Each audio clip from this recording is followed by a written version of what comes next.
다른 일을 하다가 직업을 미용사로 바꾸려면 미용학원을 다녀야 하잖아요. 현장에서 일하는 헤어 디자이너로 직업을 변경하려면 기간을 어느 정도 생각하는 게 좋을까요? 오래전부터 경제는 계속 안 좋아지고 점점 자동화되다 보니 직업은 줄어들고 있어요. 앞으로 살아갈 자신의 현재 직업이 불안하니까 노후까지 일할 수 있는 미용실 창업을 꿈꾸는 분들이 많아졌죠. 자, 그 중에는 생각만 가지고 있고 실현에 옮기지 못하는 분들도 엄청 많은데요. 아마도 나중에 후회하실 겁니다. 나이가 들면 들수록 할 수 있는 일이 점점 없어지니까요. 이분들이 도전을 못하고 걱정하는 건 두 가지입니다. 실패할까봐 두렵고 경력도 없는데 이제 시작해서 어느 세월에 미용사가 되지? 당연히 걱정되겠죠. 미용사까지 되는 기간은 여러분들이 정해야 합니다. 난 적어도 이때까지는 미용실에서 근무하는 미용사가 반드시 될 거야. 그리고 그 기간을 가지고 학원을 찾는 게 가장 좋은 방법입니다.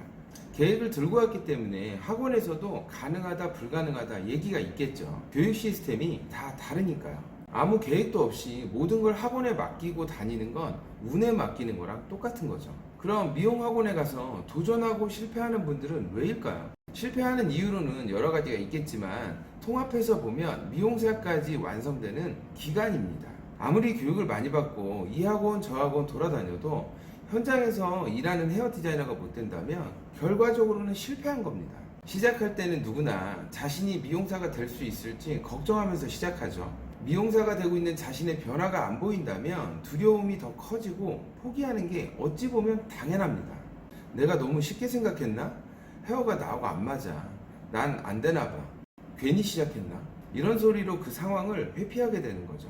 늦게 시작한 분들이 미용사가 되는 가장 중요한 건 단기간에 미용사가 돼야 합니다. 교육을 오랫동안 받으면 남들보다 더 잘할 것 같죠? 그렇지 않습니다. 그런 사람은 배웠어도 못하고 안 되니까 오래 배우게 되는 겁니다. 잘했다면 또 배울 필요가 없겠죠.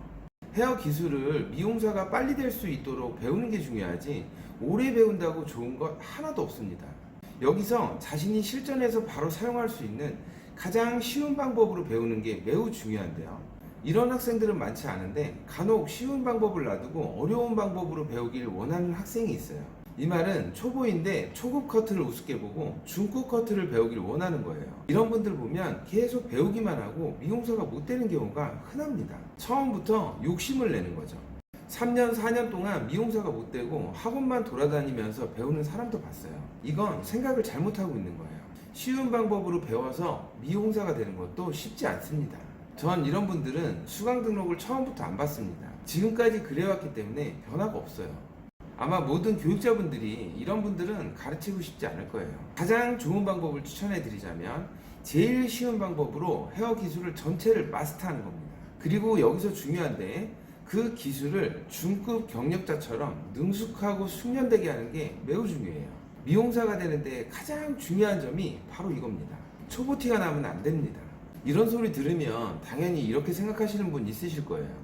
경력도 없는 초보인데 어떻게 초보 티가 안 나? 교육이란 게 뭔가요? 배우는 거잖아요. 처음부터 초보 티가 안 나도록 가르치는 곳에서 배우시면 됩니다. 고객들은 커트하는 방법에는 관심이 없어요.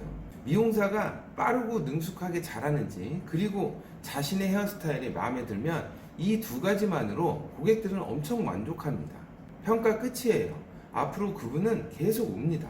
그런데 빠르지도 않고 초보같이 어설프다면 그 고객은 머리를 망치지 않았어도 다시는 안 와요. 이 점이 어떻게 보면 당연하지만 미용사가 되는 과정에서는 굉장히 중요한 부분입니다. 이렇게 안전하게 미용사가 된 다음에 난이도가 있는 기술로 올라가는 게 정석입니다. 그런데 커트를 어려운 방법으로 배워서 미용사가 되려고 하면 그만큼 성공 확률은 줄어들고 기간만 길어지게 되는 거죠.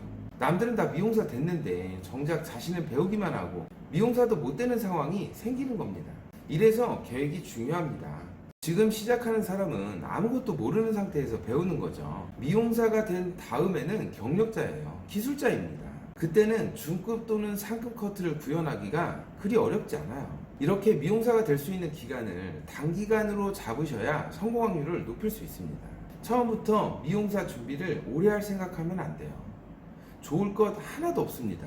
제가 기간을 추천드린다면 미용사 자격증부터 미용실에서 일하는 미용사까지 8개월에서 1년 미만으로 잡으시는 걸 권장드립니다. 그리고 목표가 미용사 자격증이 아니잖아요. 미용사가 되는 거지. 자격증부터 미용사까지 한 번에 될 수 있는 전체 교육 시스템을 보고 그곳에서 미용사로 끝내는 게 가장 안전합니다. 미용사를 준비하는 기간을 가볍게 여기면 안 됩니다. 막연하게 시작하지 말고 계획을 세우세요. 그래야 자신을 끌어줄 수 있는 곳을 찾을 수가 있는 거죠. 하다 보면 되겠지라는 낮은 확률로 시작하는 위험한 모험은 피해야 합니다. 아무도 여러분들을 책임져 주지 않습니다. 오늘 미용사가 되려면 기간이 얼마나 중요한지를 알려드렸는데 참고하시고 계획을 잘 세워서 시작하시기 바랍니다. 그럼 저는 더 좋은 내용으로 다음에 찾아뵙겠습니다.